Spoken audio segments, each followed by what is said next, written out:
Hi, Olga. How are you? Good to see you, Jen. I'm well. Nice to see you too. We have, a few members of the public signed up. In our experience, what with the saturation of Zoom world doesn't necessarily even mean people will show up, but that's okay. We are recording, which I need to notify everyone, and we'll kind of, chit chat amongst ourselves a little bit and kill a few minutes just to give folks a chance to show up. And then we're recording this so we can make it available, and just trying to find ways to make ourselves accessible during this complicated time for folks. So. Perfect. Thank you. Yeah. Well, who doesn't love to talk about themselves? Everybody else. Hey, Olga. How are you? It's been a while. Hey, RT. Good to see you. Yeah. Good to see you. I know. I feel Zoom is like my only social time. I don't know about the rest of you. It is. We did a really smoky bonfire the other night, and my husband was literally sick from the smoke, the amount of smoke involved. But it's that's being outside in 12-degree weather. So that'll do it. Olga, you've got some good light going on there. Was that strategic, or is that just luck? No, actually, this is the light. Well, it's my desk lamp, but it's what I use for the podcast. Oh, okay. So yes, it is angled so that it. Yeah, look, it's good. It's good. Looks good. Thank you. Yeah. I generally take the light not working as my cue that I need to get away from my desk soon, and so or it's happening when I'm in a town committee meeting and I don't want anyone looking at me anyway. So but yeah, I'm really, you guys all have a better lighting setup than I do. Olga's is exceptional. Mine needs work. I unscrewed the bulbs behind me because it was one of those, Too glary. Yeah. Yeah, I think the above ones and the below ones, they make you look like Addams Family. So I'm trying to go from the side and behind. Yeah, you're even. Your light's even. It's very even. This camera, the fancy schmancy. Oh, yes, your webcam. Yeah. Nice. All right, I'm giving it 1.5 more minutes, and then we will roll and do it. So can I just ask, do we stay here until 7 o'clock or No, I'm gonna, I had us reserve it for, I wasn't even thinking when Sarah set these up, but I was just give us a big block of time. I don't know what we're gonna do. We hadn't even figured out what we were gonna do yet. So no, I think we'll take about a half an hour and, leave time if there are, questions from folks, but that'll be great. Okay. Yay, that means I can get to my 6 o'clock school board meeting. Yes, nice. Of course. And really, bow out whenever, because it's, one of the wonderful COVID silver linings is that typically when we are doing this kind of stuff, we go and do some information sessions in towns prior to town meetings. We can only get 1 or 2 staffers there. But one of the nice things is that, a bunch of us can be present, and it'll be different people on the different evenings, but at least it's, if you need to leave, especially for a town committee meeting, this is my only night this week that I don't have another town committee meeting, but really everyone needs to do what they need to do. But sounds good. All right, so we were just sort of doing that kind of informally, but the format of these will basically be, about 30 minutes presentation. I'll do just kind of overview and sort of SeVEDS and kind of unpack a few of the mysteries like the acronyms, and thanks to Christy, introduce folks, and then the program staff will run through sort of just highlights of their programs to try to demystify a little bit, what is SeVEDS, what is the work that SeVEDS sort of plans and researches and funds, and what's sort of the impact of that in towns. These information sessions are meant to replace what we had developed last year, which were sort of in-person information sessions that we had done in a few towns prior to town meeting.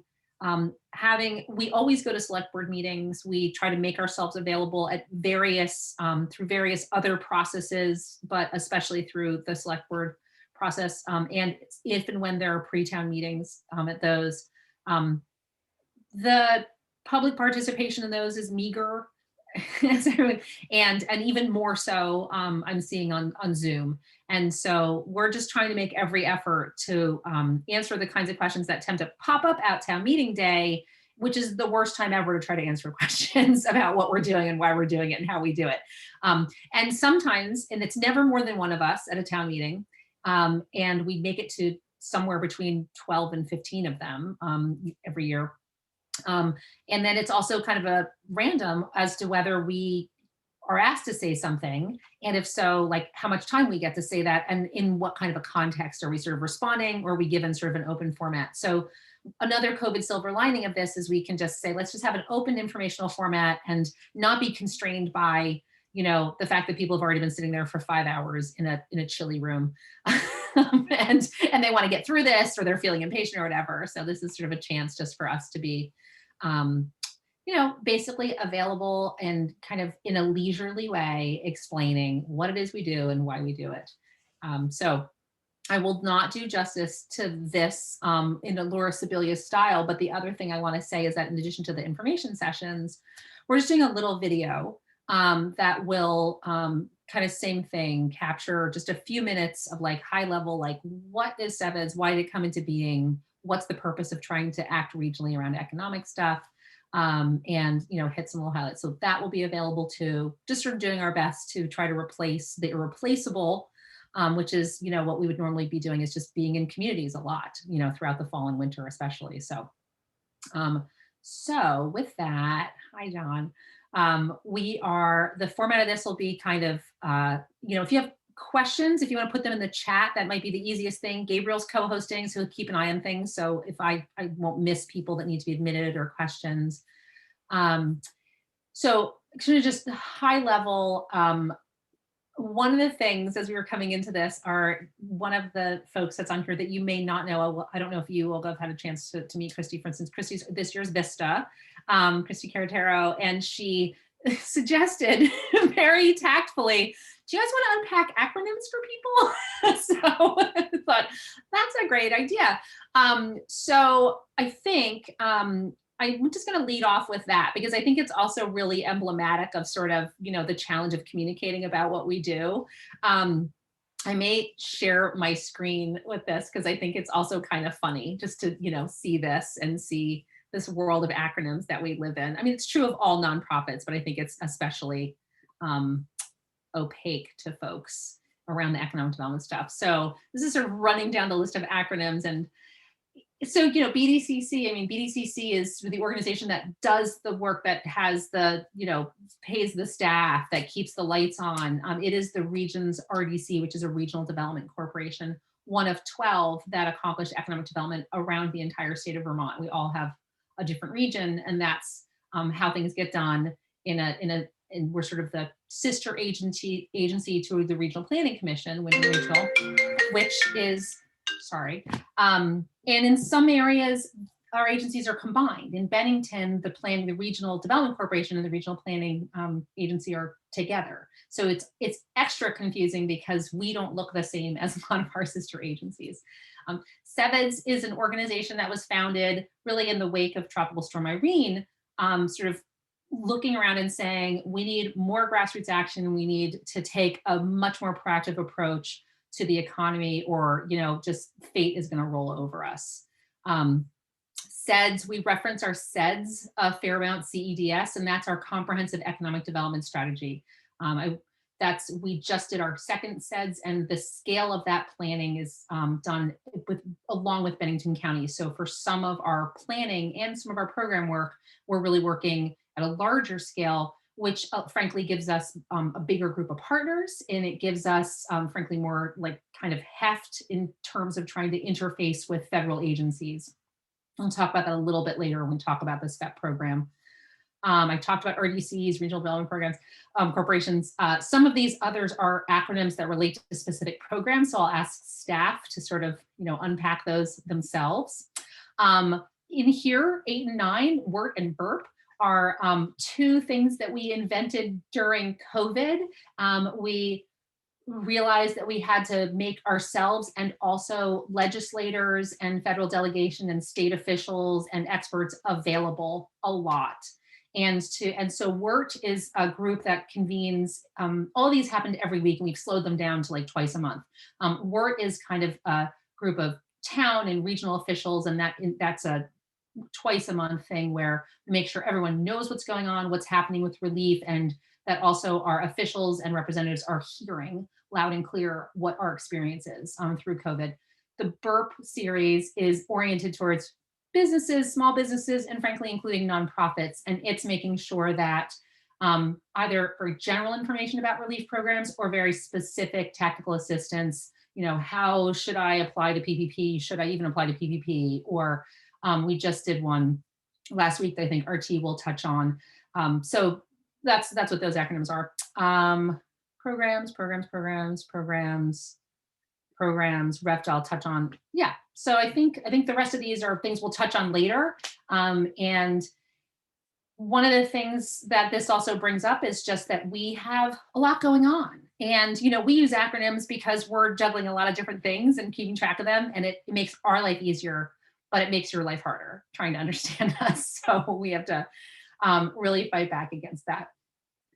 One of the things that we do and have been trying to refine is, so SeVEDS started seeking funding for its work from municipal partners several years ago. And pretty early on, and Brattleboro was a big supporter, pretty early on, Brattleboro challenged us, as a regional agency working regionally, to broaden that and to go out and ask all the towns to do that. And so we ask every single town to fund us at $3 per person.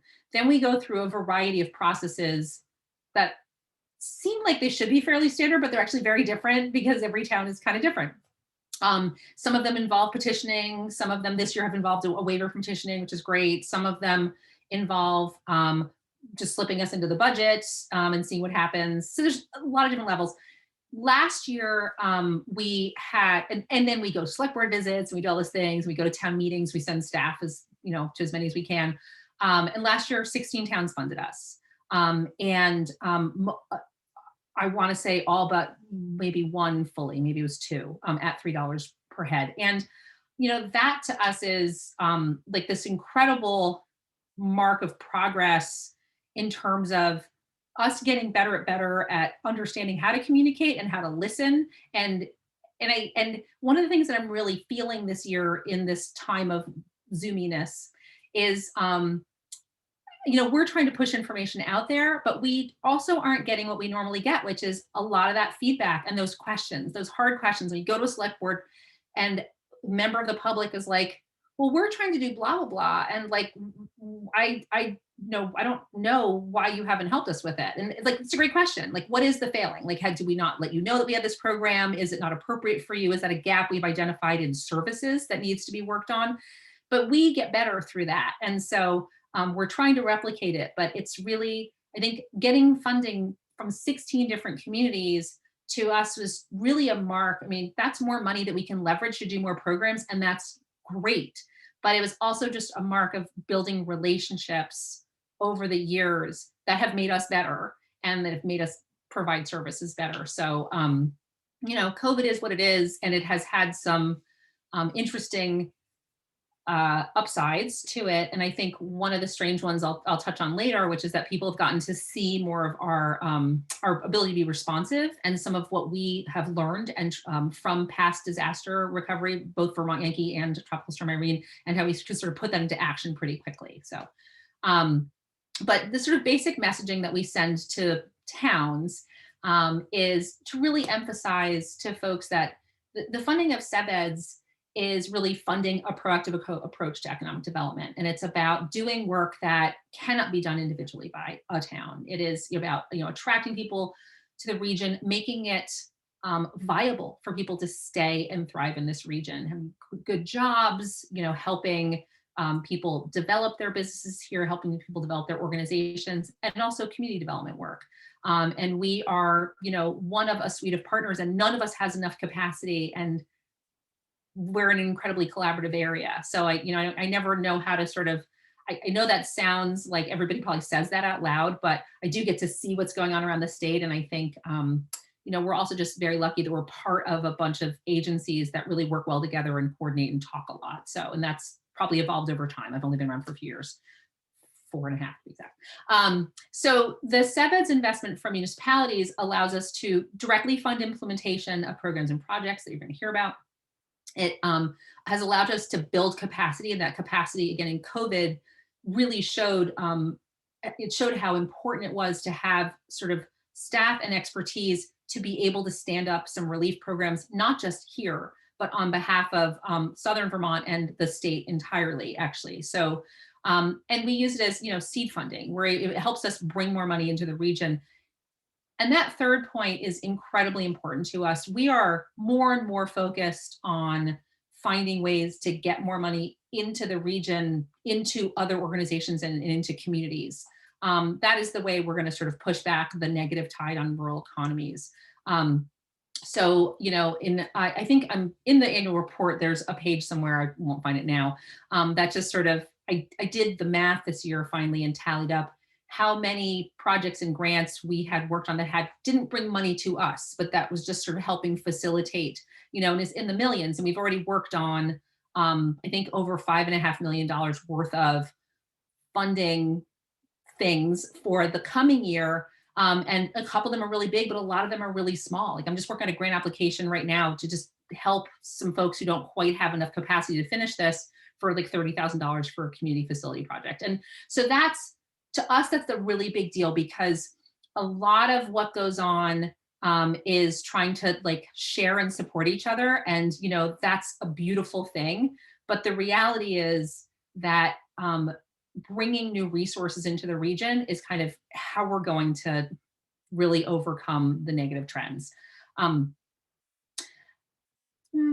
Okay, so I think I'm going to leave it at that for now. I'm going to turn it over to staffers, and I didn't, there is an order of operations.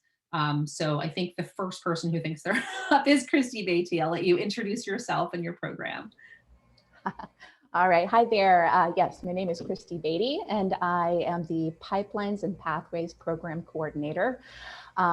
So I work within the 4 Windham County high schools, as well as the CTE Center, to create career awareness and preparedness programming to connect students to high quality employers in the area. So it's a great program. It was designed in response to local employers' request for a more robust and better prepared workforce. And what we have done in the last couple of years has been pretty phenomenal, I think, particularly given that COVID kind of took over our lives in March.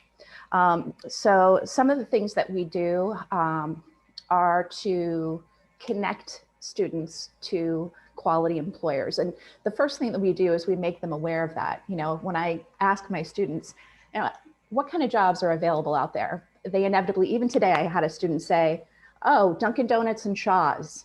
And I said, yes, that's true. Those jobs are available and they don't have to be bad jobs. However, there are a lot of quality jobs that you might be interested in that relate to STEM, that you can, go and get a degree in and come back to afterward and move up in this wonderful company. So they sort of were blown away by that fact. And then what we try to do is we try to take those employers and bring them to the students. So we're connecting their educational pathways to the employment pipelines.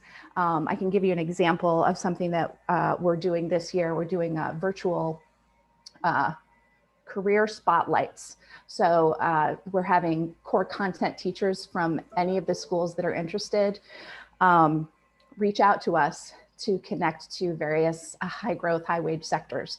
Bellows Falls Union High School has a great STEM teacher, and her anatomy and physiology class just had 4 really high level folks from BMH come right into the classroom to talk with students about careers in healthcare. And it was incredibly positive. We have more scheduled throughout the year, and we have invited all Windham County high school educators to participate in this, which we think is a great way to kind of sidestep this COVID thing and actually stay within the schools and keep providing great content. Another thing that we're doing, we really had to stop and retool. The schools have been having have been finding their footing since mid-March. And so we've used that time and this opportunity to pause and create some really fantastic curricula that is designed specifically for seniors. And we are rolling that out next week at the Windham County High Schools. And it's all virtual. It's lessons in soft skills training. One of the things that both college recruiters and employers say is that students are missing things like basic employability skills, showing up on time, showing up with a good attitude, showing up dressed appropriately. And then beyond that, of course, making sure that they understand, professional communication skills, how to avoid conflict, or if you have conflict, how to work through it. So those are some of the things that we're teaching. We're also preparing them for interviews through resume writing, through mock interviews. We invite professionals from the area in to help them practice interviewing skills. And this year, what's really exciting about this program is that it will culminate in not just a mock interview, but an actual informational interview with an employer of choice in the region. So students who make it through the program will be connected to an employer. And there's a possibility that that interview goes so well that they may get hired, or they may get asked back for an actual interview. They will all graduate with what we're calling a Windham Work Ready micro-credential, which indicates to employers that they have been through this program and that they are ready to take their first steps into the professional world. It doesn't mean that they're ready for that first job and they know everything they need to know. It is that they are trainable, that they know the basics of what they need to be a professional in a professional environment. That helps them get through those 3-month probationary periods. It helps them not drop out of college their freshman year, which is a big challenge often. What other great things are about it? Oh, we're offering a scholarship. So to each of the schools, one outstanding senior will receive a $500 scholarship, which can be used for anything that's work related, including transportation to and from their job, tuition for a credentialing class or something, books, transportation, PPE, anything like that. We gave our last one out, our first one out last year, rather, to a student who now has his own lawn care business in Wurtsboro. So we're really excited for that to be happening and to be happening at more of our schools. And ultimately, we hope that this will be some required credit-bearing coursework within all the Windham County schools as we build momentum. So those are just some of the fun things we're doing right now, despite the challenges of COVID. Thank you, Christy. That's awesome. And I know that you have to be on a school committee meeting in like 6 minutes. So, because I do. Can't get enough from the school. So thank you. Oh, I'll do my best to answer if any questions come up. Okay, thanks. Have fun. Be well. Thank you. I think Gabriel, you're up next on community facilities. All right. Hey, everyone. Thank you for joining this information session. So I'm relatively new to BDCC. I was the AmeriCorps Vista member last year, and then got hired full-time in September. I originally started as the small business recovery navigator for the Restart Vermont Technical Assistance Program. And just quickly about that, that was a short-term program that we ran related to the Agency of Commerce and Community Development's chunk of CARES Act funding that they received. And that enabled us to release small grants to provide technical assistance to businesses in the Windham region. There was one of me staffed at each RDC in the state, and we facilitated connecting a technical assistance provider to a business who was seeking, assistance with refining their bookkeeping or accounting, or trying to set up an online marketplace for the first time. But I will now be switching to the Community Facilities Technical Assistance Program, which we run in partnership with USDA Rural Development. And this is a program that we've run for a little while, but we're, I'll be shifting to staff that with a little more capacity. And what this program enables us to do is expand the Windham region pipeline of qualifying organizations and towns who may be seeking or who may be eligible for a USDA community facilities grant or loan to enhance whichever community facility they're focusing on. So that may be a qualifying nonprofit or a town that is looking for an improvement to their town hall, or a hospital, or a firehouse or a police station. And what we do is, in addition to connecting these organizations and qualifying entities with USDA Rural Development, we're able to provide early technical assistance connections to, say, pair a project with a feasibility study. We're able to pay for a feasibility study that might contribute to, say, step one of a few dozen steps along the way to connect this project with a much larger grant or a loan. And for example, I've recently connected with an organization in town who is likely going to seek some kind of feasibility study to either make a physical improvement to their space or to learn what their space is appropriately assessed for, to understand if it's worth their effort to move to a new space and to sell their space and either become a tenant there. And that's one of the examples. I've recently connected with another organization that provides some pretty specialized therapeutic services in the western part of our region. And I know that our team may be a little bit better equipped to answer this because he's been involved with the program much longer than I have, but I know that we've had successful projects with the Whitingham Town Hall, I believe, Vernon Homes. I think the firehouse in Rockingham was another community facilities project, and Londonderry Town Hall. Londonderry Town Hall. EFADC in Bells Falls. Okay, that's great.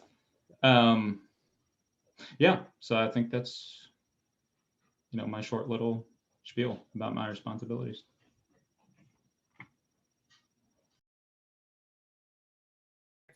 We just surprised, first of all, Casey's missing from the agenda, and I think Casey should go next. So, Casey, do you mind, Sarah, will you cover both YPs and kind of recruiting and or all three, recruiting and internships? That'd be great. Yeah, sure thing. Right, yes. So my role with BDCC is as sort of on the ground workforce development, talent recruitment. I do that through a number of different programs and services. Part of it is really from the aspect of bringing in young folks from in and around the region through our internship program, and really making sure that they have good connections with our regional employers. So what that looks like is, especially this summer, so what we saw this summer during COVID was a drop in the number of interns that we placed, but all of those internship placements were incredibly successful. If you are a data nerd and like statistics, the total wages invested by the employers for these internships was up 28% over our projections. And how that looks on the ground is that these internships were extended beyond the original scope. They took on more responsibilities. They were hired on after the conclusion of their internship. So we saw incredible success just by the numbers of the internships that we had. Just to kind of give you an on-the-ground little story about this is, if you've heard of the Everyone Eats program in Brattleboro, just like incredibly successful, great partnership between great use of relief funds to support our businesses and our community. The Downtown Brattleboro Alliance, as they were piloting that program in its beginning stages, they needed someone to come in, provide some capacity, do some project management, some volunteer management. And, I was talking with them and had a great candidate who had just graduated from Smith College. The Downtown Brattleboro Alliance was I think they only had funding to bring this person on for 6 weeks to try and pilot this program. Because of some coordination with Smith College, their career services department, we were able to get them to provide a sort of a waiver for a scholarship program that essentially provided $3,000 for this person to extend their internship with the Downtown Brattleboro Alliance. So ton of extra capacity put in there, and the results of that were an incredibly successful program that, as we all know, launched statewide, and the intern was hired on and is now continuing to manage that project over there. So that's just sort of one example of the ways in which the internship program has been, even despite the challenges of COVID, really successful. The nice thing about all of the programs that we offer is, once someone has completed their internship, we don't sort of like cut them loose and send them off into the wild. We're able to also connect them with other services and programs that are going to help them to develop for even further along their professional goals. What happens there is, so we've got our Young Professionals organization. So Southern Vermont Young Professionals. I don't have numbers off the top of my head, but I think we've got at least a couple hundred members in the area. We are led by a steering committee of 11 people. So Sarah and I at BDCC, we provide some staffing to help make some things happen on the back end. But really the sort of vision of the organization is spearheaded by members of the community, really engaged young professionals who love the area. They want to contribute to their community and kind of lift each other up as they do. So we do a bunch of, we do 2 events each month. They range from educational events, professional development events, community volunteer events. We had an apple gleaning. We partnered with the Vermont Food Bank, where a bunch of us went out to a farm and gleaned apples. And those apples all went to support the Vermont Food Bank. So that's an example of, the ways in which we're trying to kind of increase our community engagement. There's 4 young professionals that participate. We've really been trying to up what we can offer for those individuals. We've just launched a professional development grant program, and this is our first time, so we're still kind of testing out the waters with how the grant program works, but we received applications and actually awarded 3 professional development grants totaling $1,500 to 3 individuals for, I think there's a range of, an architect looking to do continuing education. I think there's an educator going in to get a certificate. So there's some great opportunities for young professionals both to engage in the community, engage with each other, and see their own professional goals through that organization. So, and then that's kind of a pipeline into maybe they want to start their own business, and I send them over to RT. So there's a really kind of a nice ecosystem of retention services that we've got going for the folks that are already here. We're also doing a lot of work to bring in a diverse range of newcomers.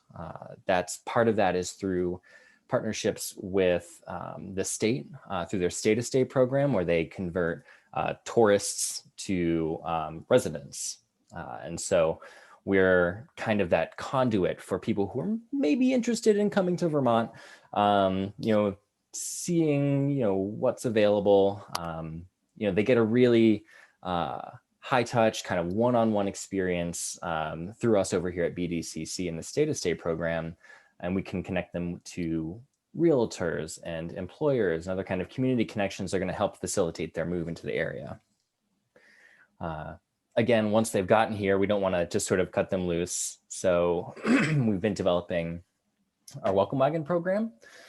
And so it's using that sort of traditional framework of the really like classic Vermont welcome, show up, like bring everyone in, and really putting that on a digital platform. So we have customer relationship management software that we kind of like use with a newsletter in order to reach the new people that have come to the area and connect them with really enthusiastic locals. So we have currently 8 towns in just Windham County represented among new people who are new to the area. So, we've got new folks that have come into Brattleboro that are signed up, but, we also have West Dover, Dummerston, Guilford, Putney. We have a whole range of folks that are coming into the area and being connected with local hosts. And, in the example, we've got a guy over in Putney who came in and, he's been so awesome.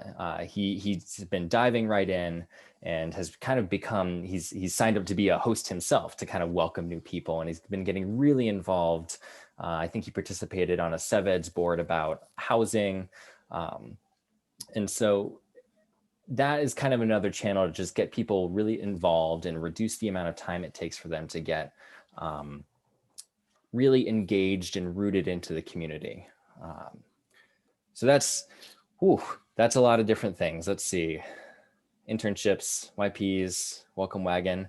Jenna, am I missing anything? That's great. I mean, it's also a good, like, that's kind of how everybody's job is at BDCC. We're all running 3 or 4 things or more. So that is awesome. I'm going to tuck in Christy Caratero here. Surprise, Christy, you're on the agenda. Just to give like a little tidbit of one of the things. This is, in addition to programs and specific projects, SeVEDS is really about research and trying to really plan using data to understand our situation using data and to plan using data and to inform our programs using data. Having Gabriel come in as our Vista and then Christy continue as this year's Vista has made possible a very specific research project. I'm just going to let Christy just kind of talk a little bit about what she's done and some of how we've sort of shared that data to be used by partners. Can you just let me know which program that is? Just talk about hiring needs assessments. And I think okay, that's what I thought. Yeah. I think you should focus just on the CDL thing. I mean, it's like no one needs to know how many we've done or whatever, but just kind of why we do it. And sorry. I wasn't sure which data set you wanted to talk I know. Because Christy does a lot of things. Just like everyone else. Yeah, so I think Alex will touch a little bit more on like the background of the hire needs assessment. But the hire needs assessment is basically a connection between employers and career pipelines. So it kind of connects the school stuff that Christy Beatty was talking about, and like employers, I guess. So we ask employers, we look at an occupational sector that we think might be growing or that has jobs that we call good jobs, which is a white paper that is in our publications. So a good job would be like a job that is growing either because there are more employers in the area or because the current employees are retiring soon. And so that would be a job or occupational sector that we'd want to look into, which is kind of what the CDL, which is a commercial driver's license occupational sector, was all about. Between that, so it's either, so a growing Oh, you don't have job. to remember the four. No one Yeah, ever. I don't remember. Yeah. Well, there's the McClure Foundation kind of statewide matrix. They use like high wage, high growth, and that's two of them. And then we think of like high opportunity, like a lot of need, like you just described perfectly. And then another piece is high. Oh my God, I don't remember what we call it, but basically jobs where you'll get a lot of training. So like careers where, you know, you can step in with low skills, but they will upskill you. So that's, you know, as important as good wages in many ways. So. Mm-hmm. Yeah, so we ask employers, like, how many employees do you have in this area? How many do you see yourself like hiring in the next year, 2 years, 5 years? And so just to kind of see like what the demand for that occupation is in our region. And then we also ask them like, what skills do you think that the current employees are lacking, or like what would you like to see in their training, to kind of refine the career pathway into those sectors.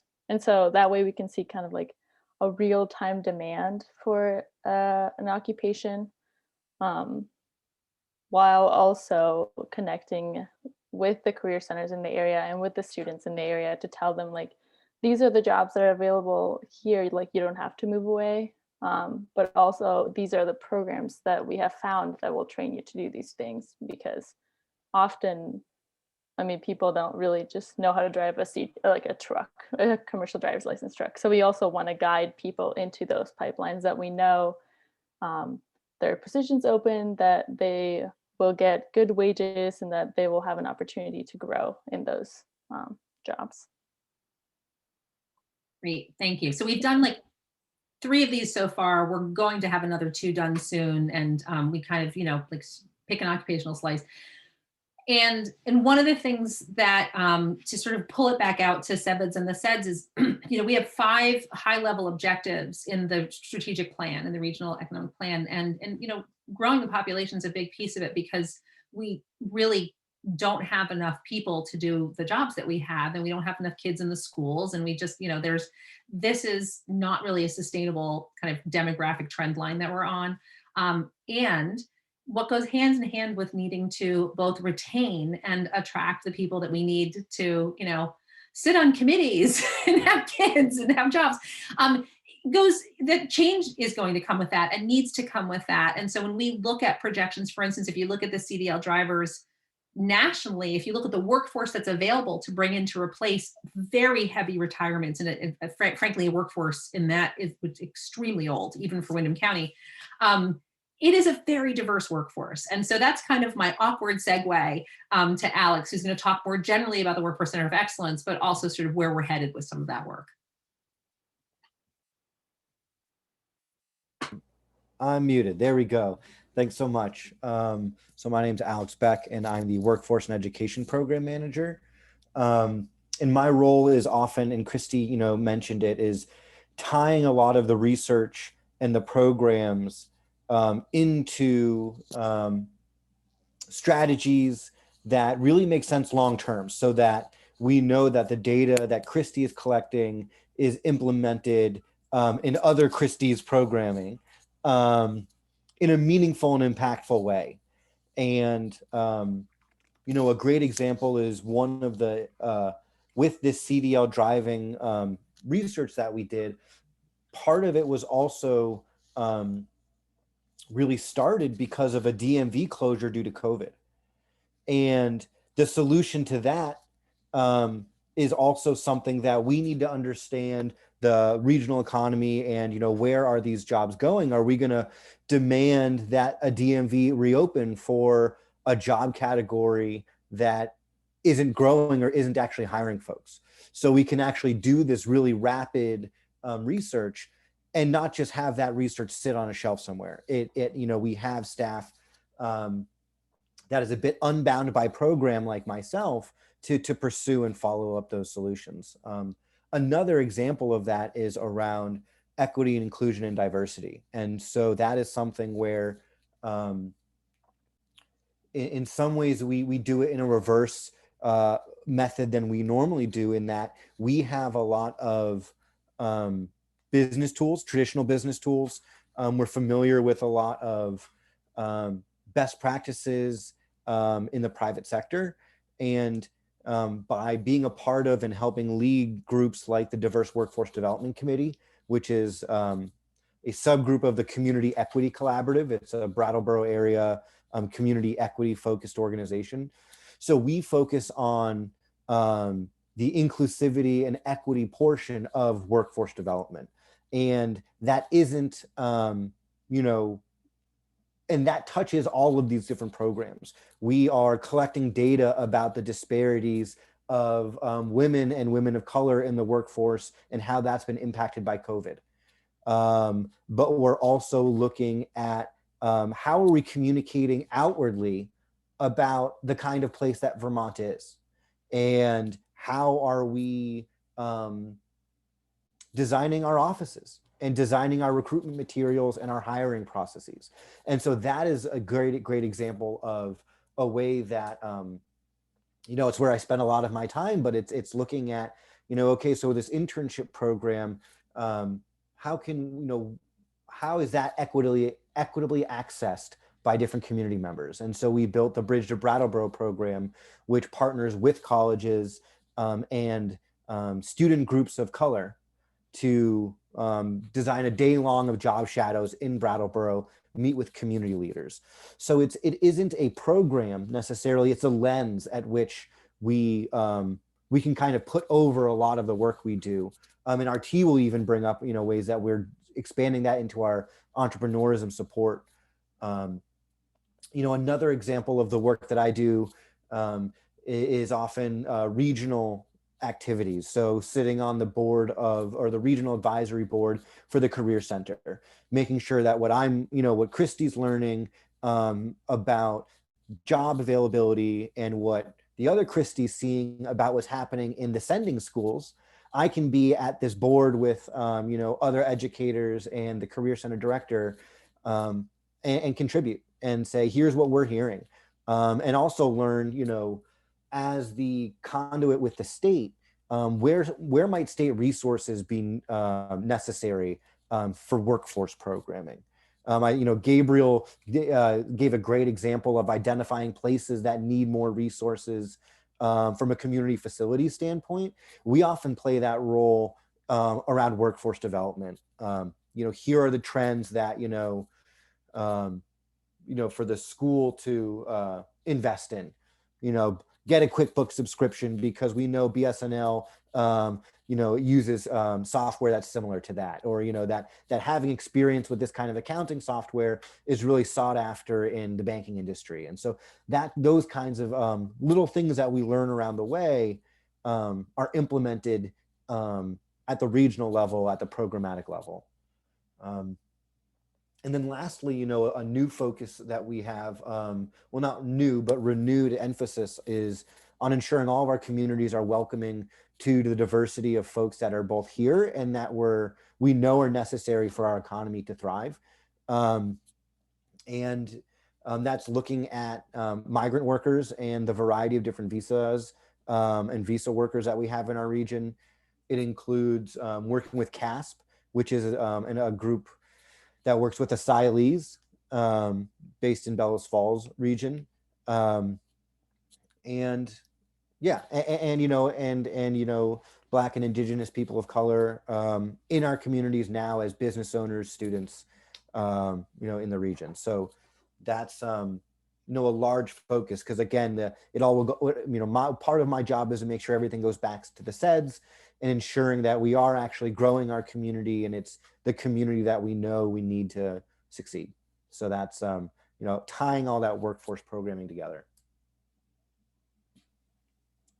I don't think I left anything. No, that's great. Thank you. All right, I'm going to turn it over to RT just to talk about small business services and lending. Hi, Can you hear me? Yes. Okay. I'm going to take you on a journey, or at least I'm going to try to take you on a journey. And the journey is mapped through sort of my journey and how I started it with the BDCC, and then it will cover the programs and hopefully as it relates to SeVEDS. My first day at the BDCC was, I think, August 24th, 2015. So just about 5.5 years ago. And I was brought in to help to run and administer a program called the Windham County Economic Development Program. And that program helped to distribute $10 million that was provided to the region through the state due to the closure of the Vermont Yankee power plant. That funding, that money would not have been here if it wasn't for the work of SeVEDS and all the work that led to the ability for the state to articulate the need for that money. It sounds like a lot of money, $10 million, and it was distributed over like $2 million over 5 years. But there have been some studies, and Jennifer, we can't get into, I'm not going to go down these weeds, but I just want to articulate this.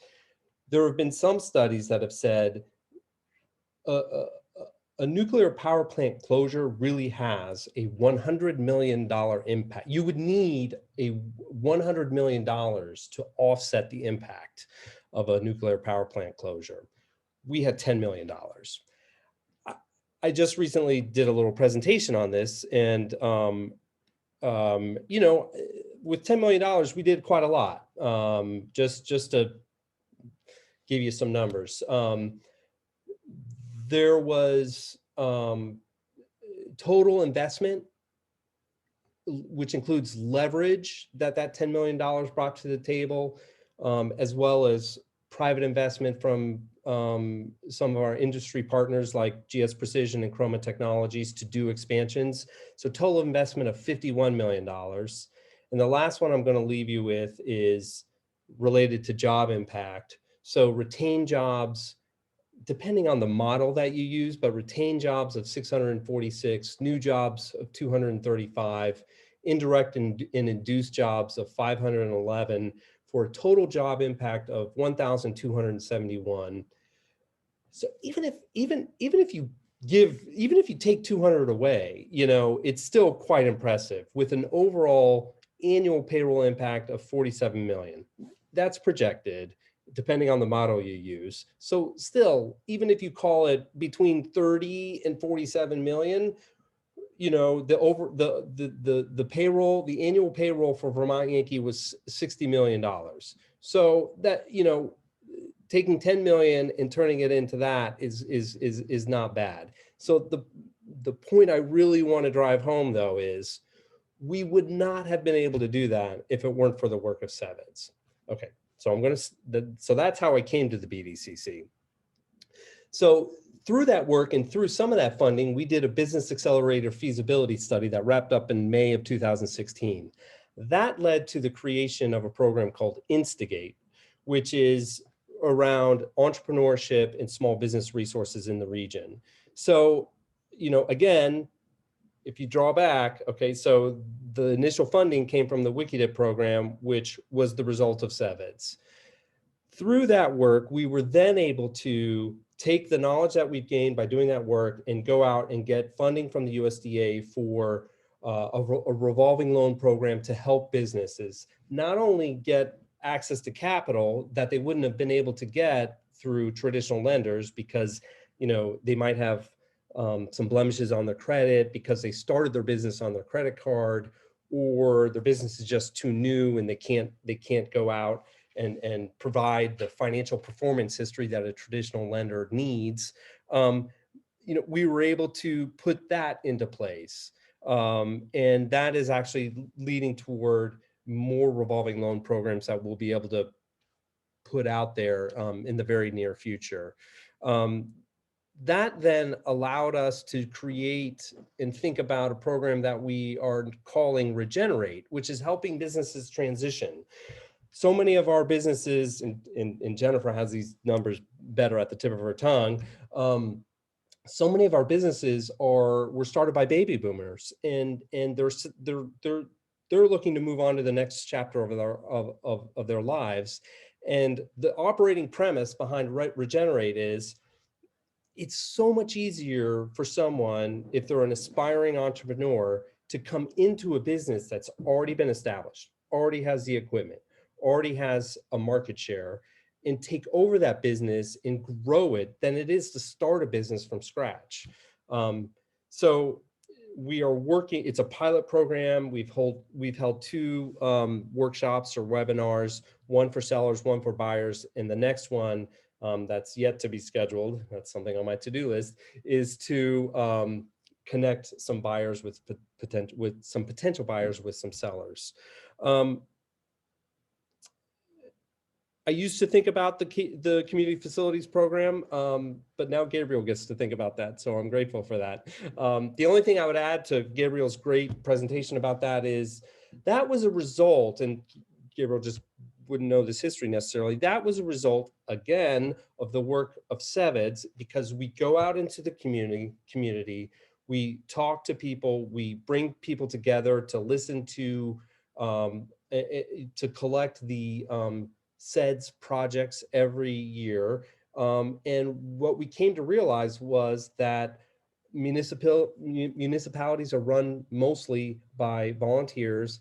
A lot of nonprofits are run by volunteers. They just don't have the capacity to take really, really good projects and needed projects from point A to point B. So we go out and try to find a resource to help fill that gap. And that's why we have the community facilities program today. So that leads me to probably my concluding area of focus, which is our business resiliency program, which we stood up in mid-March of 2020, right as, COVID took our lives over. We held a webinar on March 30th. We've done, I think, 18 since, but every week for a while, we were holding webinars to help small businesses throughout the region. And early on, we were really one of the first. We had folks joining from outside the region to understand how to access COVID mitigation resources. And we've continued that. We are going to continue with that this year and still provide information around COVID mitigation resources, but also get content specific. I think the next one we're going to talk about insurance, for example, but we bring in the federal delegation representative and their staffers actually to help provide us as much up-to-date information as possible. Some of the work, just to hit on the broad reach of some of this work related to either technical assistance that I've provided directly to businesses, or some of the loans that we've provided to businesses. Towns include Putney, Wilmington, Dover, Brattleboro. I wrote these down right at the top of the session. Vernon, Halifax, Reedsboro, West Brattleboro, Dummerston, business in Searsburg. Well, no, the business is registered in Wilmington, but the owners are in Searsburg, Newfane, Jamaica, Bells Falls. So, very broad reach, working directly with small businesses throughout the region. I'm going to conclude there. Jennifer, unless I've left something out, let me know. I'm happy to address it. No, that's awesome. All right. And I'm going to wrap up the program stuff by trying to be Sarah Lang, which is like impossible. So the last but not least is one of our sort of like most broad reaching programs, which is the Southern Vermont Economy Project, which it actually covers Bennington and Windham County, as well as Weston, which is part of our service area. It has many functions, but if you think about it, it's kind of the manifestation of the SeVEDS. It's sort of like the making real the intention of the SeVEDS, which is to both plan and act, and to build capacity at this scale of Southern Vermont. And so people tend to know some part of SeVEP, Southern Vermont Economy Project. They may just not know that it's SeVEP. They may have gone to the Working Lands Conference up in Weston a couple of years ago. They may have attended a grant writing training. They may be going to do think like a small developer training. That's to help people figure out how to renovate a building they have and do that. That's happening in a few weeks. They may have gone to the Southern Vermont Economy Summit, or participated in a project stewardship or even project management credential training through University of New Hampshire, subsidized. And so all those things are SeVEP. And so that's kind of the outward manifestation of SeVEP, which is like project management series to build the capacity of local organizations and towns and volunteers to be able to do what you want to do, because much of the regional economy is made up of those local actions and projects.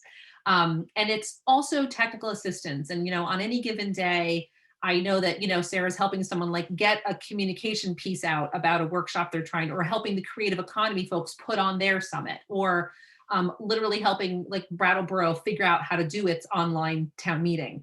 And so she's, kind of become that resource also for towns and specific projects, working with a church that's trying to renovate its facility.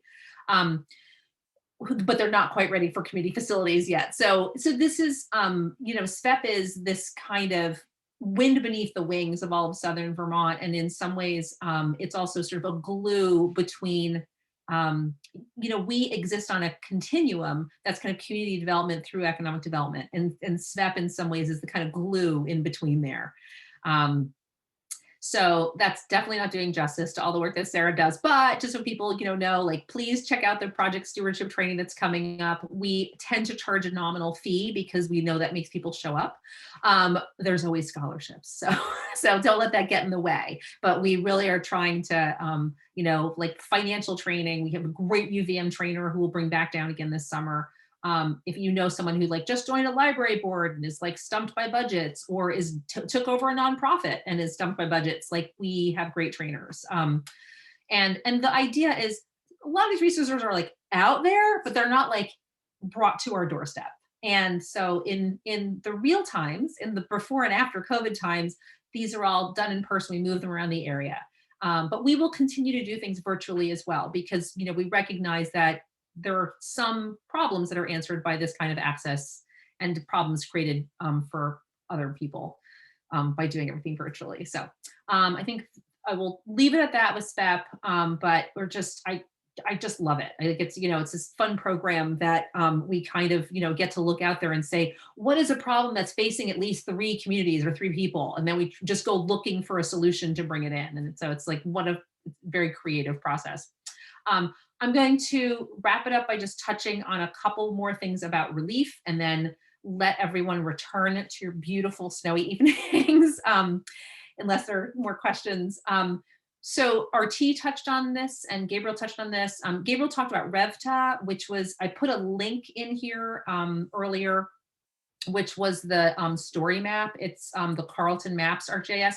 And that's a beautiful story map that Christy created for us about the program that we administered for the Wyndham region, but we also administered on behalf of the entire state. So we're so proud of it. And it was sort of a great test of our own capacity and sort of whether we could sort of stretch to this thing during this stretchy time while we were also administering CDBG and things like that.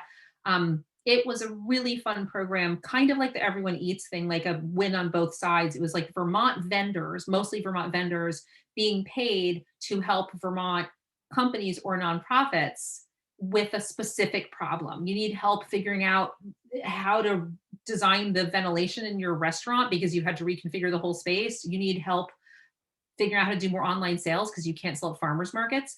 And that thoughtful design, full credit to the state of Vermont for coming up with that. We just implemented a version of it that we just really had fun with, and it was exciting to do. And I, want to say, I think I said this at the top of the hour, that we, as an organization, kind of have embedded within us this intelligence around disaster recovery and planning that just comes from the hard knocks that most of us right here didn't live through, but we have learned from sort of our mentors, especially like Adam and Laura and our board members who went through Tropical Storm Irene. And then we've all worked under the sort of rubric of Vermont Yankee recovery. and we've put those lessons to work. And so what I will say here, and which, you know, can be a little dicey to say anywhere else in the state, is we've been able to bring more relief dollars to this region because of that. We've been really aggressive. We've been aggressive about messaging.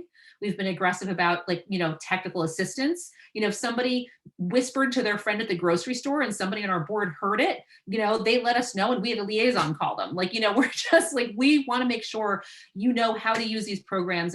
And we didn't do anything untoward. I mean, we put more Restart Vermont money on the ground in our county because we were really aggressive about it. We, you know, and we were able to just deploy it faster and more efficiently. And that's the way we're going to keep going at it. You know, we just feel like there are very fleeting opportunities for recovery dollars. They come, they go, you never know what's coming next. And, you know, that's how we're going to approach the next however many months of this. You know, is trying to make sure that when there's a signal that there's help coming out there, we're going to figure it out. We're going to put that information out there. There's a lot of great partners they're doing it too. And we will all echo each other, the chambers and SeVEDS and lots of folks. And we want to make sure that as much as possible, any amount of relief that can be available to towns, to nonprofits, to individuals, to, you know, businesses reaches here. Because there comes a moment at the end of disaster, as we know from our past experiences, when, you know, someone declares mission accomplished and it's back to business as usual. And yet we will not really have regained the point where we started in the economy. And that's, you know, I decided not to bore everybody with data tonight, but that's a lot of what I do. But the reality is that we had been out of the last recession for about a hot minute when COVID hit us, when you look at wage growth and stuff. So, you know, we're really mindful of the fact that we're not just going to sort of sit back and like see if enough stuff flows in, because we know it won't be enough. And we, you know, we take that really seriously. And it's, you know, we're at every turn trying to find ways to magnify the voices and the needs of this region, you know, as sort of advocates to our state and federal folks. And, you know, I think that's one of those the things we take very seriously, sort of carrying water, you know, to Montpelier or to our federal delegation or federal agencies, because it's, you know, there's this sort of moment when there are decisions being made about resources, and, you know, things need to be understood about sort of what would be helpful here and what's being missed. And so I'll leave it at that. There's a lot more COVID stuff to come. Again, we gave little reports to each of the town to the best of our ability that sort of gave a sense not only of our general programs, but also when it was possible, when we had the data, specifically what has happened in their town. So for some towns we could say you've had this many PPP loans and we had this many rev to recipients or vendors. And so, because typically when we go to town meetings, somebody stands up and is like, yeah, but what'd you do for my town? So we're doing our best to provide that information, but, you know, we do serve 27 and in some cases over 40 communities. And, you know, it's acting regionally. It's a constant creative process, but I want to thank everybody who spent their evening doing this. And Jessica, can't see you, but if you or John or Olga, if you guys have any questions for us, be happy to answer them before we let folks go on our way. Put them in the chat or whatever. Hi, I'm sorry, I didn't mean to interrupt. I raised my hand, but I didn't know if you guys could see that on there. I didn't notice it. Thank you. Thank you for speaking up. Okay, no, I was just, because I had gotten, of course, disconnected at some point and came back on. I just wanted to ask you one thing about, you know, exactly how you would describe your company. Are you guys, when you say Brattleboro development, is it, you work on Brattleboro development, but are you like a bank? Are you like a, you know, what would you call, you know, the organization? I don't really know a lot about a lot of things, but I like to learn. Yeah, absolutely, Jessica. I'm gonna refer, like, so we are recording this and I'll email this to you because at the top of the hour, we talked about this a little bit, but also, but we talked about the acronyms because there's so many abbreviations that get used. It's really confusing. And so one of the things that we did is we kind of went through a list of it because it's hard for us to keep track, you know, BDCC, SeVEDS, blah, blah, blah. So it's a genuine challenge for everyone. So I'm gonna send you the recording, and I really urge you to look at that.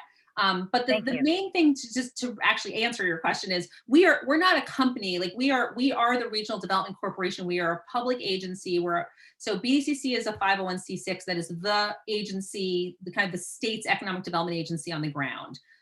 What does that mean? It means we get $108,000 a year from the state to do a certain set of things like business retention work. Everything that we've been talking about tonight is beyond that work. So we didn't talk about the basic work of the BDCC as a regional development corporation.